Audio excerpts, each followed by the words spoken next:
Here, maybe this studious-looking young man will help.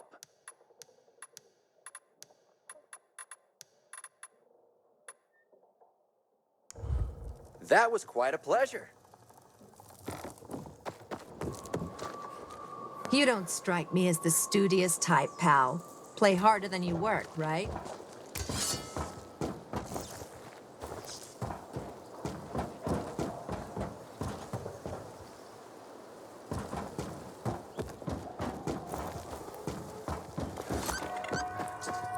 Man, I'm so... What's going on here?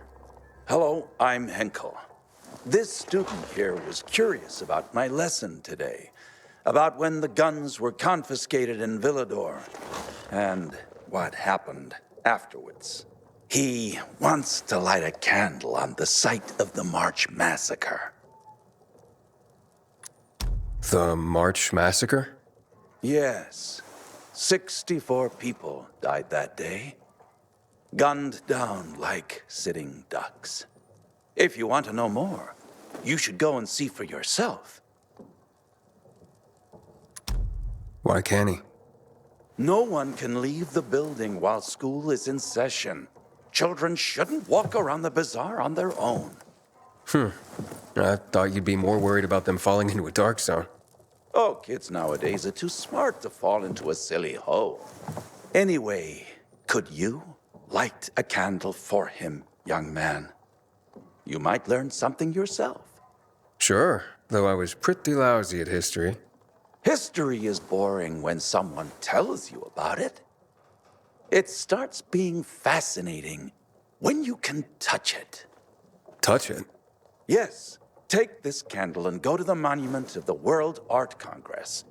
Or what's left of it. It's close by. Contact me when you get there. You'll see what my lesson was about today.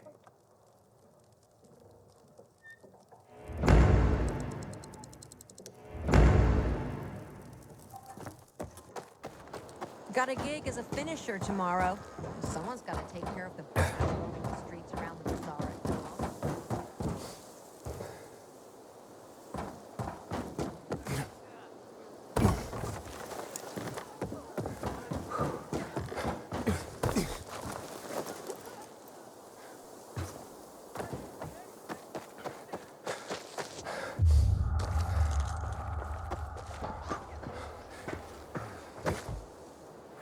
Inhibitor container detected.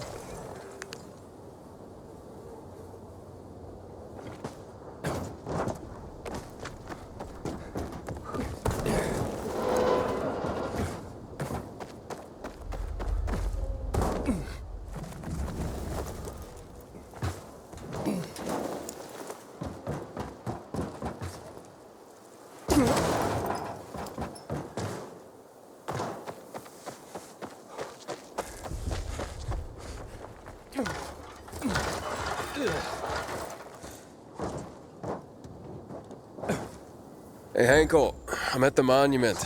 You were right. Not much left of it. Good. Look closely. There is much more to it than meets the eye.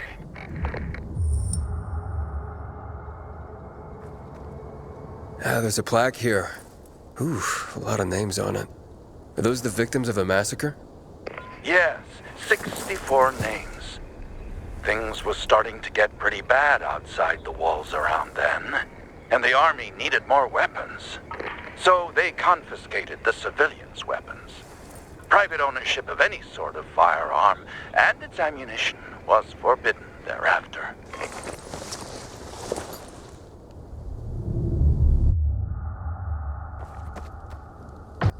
What happened here? That is where the riots started. People were terrified. How could they protect themselves and their families? There was massive unrest. So, a curfew was put in place, and homes were raided to ensure no one was hiding any weapons. Punishment for those who didn't comply was quite severe.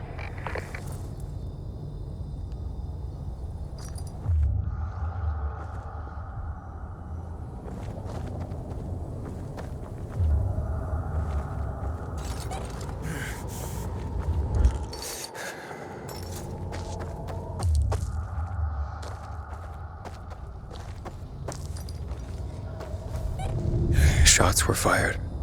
The army started shooting at people. Panic broke out. And of course, things only got worse. The riots escalated. It was the beginning of the end.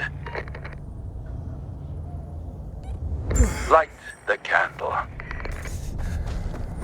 Inhibitor container detected. So you're saying that Pratt made a bad call, taking people's guns away?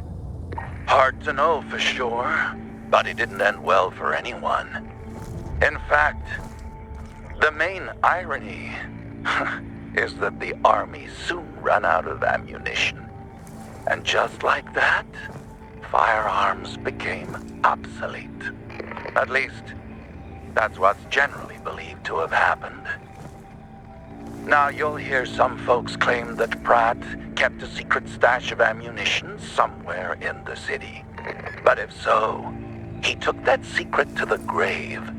So I guess we'll never really know. And that's the thing about history. We rarely ever really know. It's not a hard science. History is fragile as the passing of time. It takes the vigilance of people like myself to make sure it's not rewritten to suit the whim of each new generation's self-righteous fight. The duty of remembrance. Everyone should practice it. Farewell now, Pilgrim. I hope this little trip down memory lane has illuminated your path.